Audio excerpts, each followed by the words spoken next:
जय मसीह की। बहुत से लोग आज बीमार हैं, बहुत सारे लोग अपने शरीर में बीमारी को लेकर चलते हैं और दुखी हैं। यदि आप किसी प्रकार की शारीरिक बीमारी से परेशान हैं, दुखी हैं, तो आज निराश ना हो, हताश ना हो, क्योंकि परमेश्वर आपसे बहुत प्रेम करते हैं। परमेश्वर का वचन आज खास आपके लिए है। परमेश्वर आपसे क्या कहते हैं, इसे हम पढ़ते हैं भजन संहिता 107 वचन 20 से, जहाँ लिखा है, वह अपने वचन के द्वारा उनको चंगा करता है और जिस गड्ढे में वे पड़े हैं उससे निकालता है। भाई बहनों, परमेश्वर का वचन कहता है कि वह अपने वचन के द्वारा उन्हें चंगा करता है। जो किसी प्रकार की शारीरिक बीमारी से परेशान है, दुखी हैं, लगातार कई सालों से जो किसी शारीरिक बीमारी से पीड़ित हैं, है ना, अपना सारा पैसा, अपनी धन संपत्ति, सब कुछ उन्होंने अपनी बीमारी को ठीक करने के लिए गवा दिया, खर्च कर दिया, और तब भी वो निराश हैं। उनके लिए खुदा का वचन कहता है कि वह वचन भेजकर उन्हें चंगा करता है। जिस गड्ढे में वे पड़े हैं उस गड्ढे से उन्हें वे निकालता है। मैं बाइबल से आपको एक छोटा सा उदाहरण देना चाहती हूँ, जिस उदाहरण को मैं आपके लिए पढ़ना चाहती हूँ। यूहन्ना रचित सुसमाचार अध्याय 5 से। वहाँ लिखा है कि यरूशलेम में भेड़ फाटक के पास एक कुंड है जो इब्रानी भाषा में बेतसदा कहलाता है। उसके 5 ओसारे हैं। परमेश्वर का वचन कहता है कि यरूशलेम में भेड़ फाटक के पास एक कुंड है और वह कुंड बेतसदा का कुंड कहलाता है, जिसके 5 ओसारे हैं। यहाँ की खासियत कुछ इस प्रकार की थी कि वहां पर उस कुंड के इर्द गिर्द सारे बीमार परेशान लोग जो शारीरिक बीमारी से ग्रस्त हैं, वे चारों तरफ पड़े रहते थे।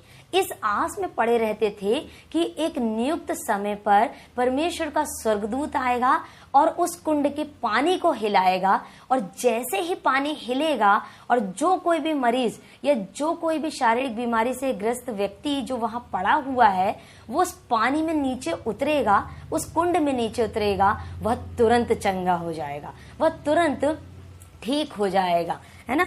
वो तुरंत जो भी व्यक्ति पहले उतरेगा, शर्त केवल इतनी थी।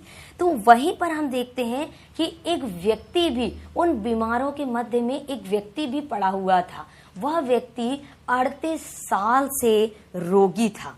38 साल से एक बीमारी उसके शरीर में थी।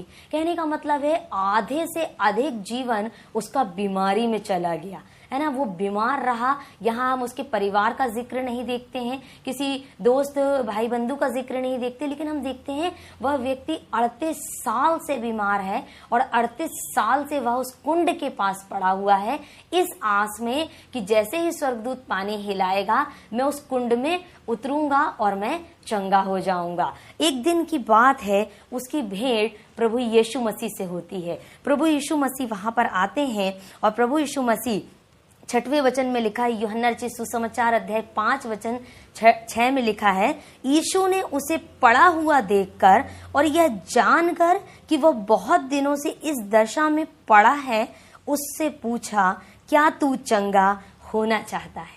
आज यही सवाल आपसे भी है। यदि आप शारीरिक बीमारी से परेशान हैं, दुखी हैं, प्रभु आपसे कहते हैं, क्या तू चंगा होना चाहता है? क्या तू चंगी होना चाहती है? जब उस व्यक्ति से, उस 38 साल के रोगी व्यक्ति से प्रभु ने यह सवाल किया, वह व्यक्ति कहने लगा कि प्रभु, मैं यहाँ पर पड़ा हुआ हूँ और मेरे पास कोई भी व्यक्ति नहीं है जो मेरी सहायता करे, मुझे उस कुंड तक लेकर के जाए। जैसे ही पानी स्वर्गदूत हिलाता है, तुरंत कोई दूसरा बीमार उस पानी में उतरता है और वो चंगा हो जाता है। मेरे पहुंचने से पहले दूसरे व्यक्ति को चंगाई मिल जाती है, लेकिन मैं चंगा नहीं हो पाता हूँ। प्रभु कहते हैं, तू निराश ना हो, तू हताश ना हो, क्योंकि स्वयं बीमारी को चंगाई देने वाला परमेश्वर आज तेरे समक्ष है, तेरे सामने है। प्रभु कहते हैं, उसे अपना एक वचन उसके जीवन में भेजते हैं। वो कहते हैं, उठ, अपनी खाट उठा और चल फिर।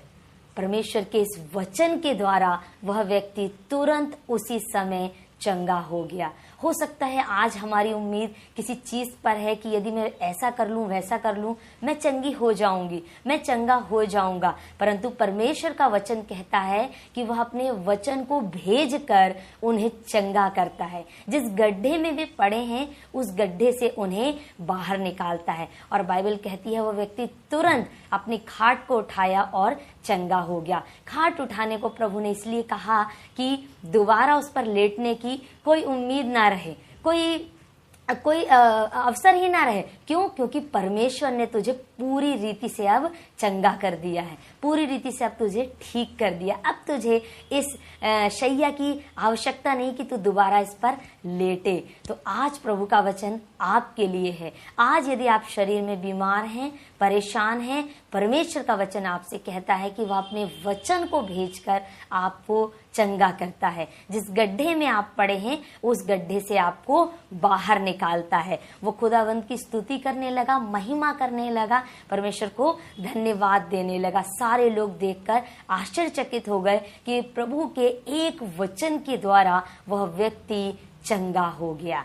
प्रभु आपको इस वचन के द्वारा पूरी रीति से चंगाई दे। चाहे किसी भी प्रकार की कोई भी बीमारी क्यों ना हो, परमेश्वर आपको पूरी तरह से चंगाई दे। आइए 1 मिनट लेकर मैं आपके लिए प्रार्थना करना चाहती हूँ। यदि आप किसी प्रकार की बीमारी से ग्रसित हैं, किसी प्रकार के शारीरिक समस्या से होकर गुजर रहे हैं, मैं चाहती हूँ अपनी आंखों को बंद करें और 1 मिनट लें और हम प्रभु से आपके लिए प्रार्थना करें।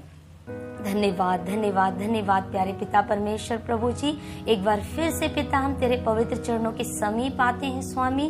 पिता इसी समय प्रभु जी हम उन बीमार और परेशान लोगों के लिए प्रार्थना करते प्रभु, जो इस समय आपके वचन को सुनते हैं राजा, जो किसी भी प्रकार की बीमारी से होकर गुजर रहे हैं परमेश्वर, बड़े हताश, बड़े निराश हैं राजा।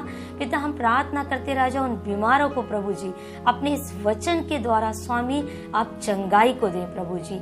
हम विश्वास करते हैं प्रभु आपके कोड़े खाने से प्रभु हम चंगे हो गए हैं, हम आजाद हो गए हैं प्रभु जी। आज किसी भी प्रकार की कोई भी बीमारी क्यों ना हो प्रभु, डॉक्टरों ने किसी भी प्रकार का कोई भी प्रत्युत्तर क्यों ना दिया हो प्रभु, परंतु हम प्रार्थना करते हैं अपने वचन को भेजें प्रभु और हर एक भाई, हर एक बहनों को प्रभु जो बीमार हैं वे चंगे हो जाएं। यीशु के नाम से इस दुआ को हम मांगते हैं, आमीन। प्रभु आपको बहुत आशीष दे।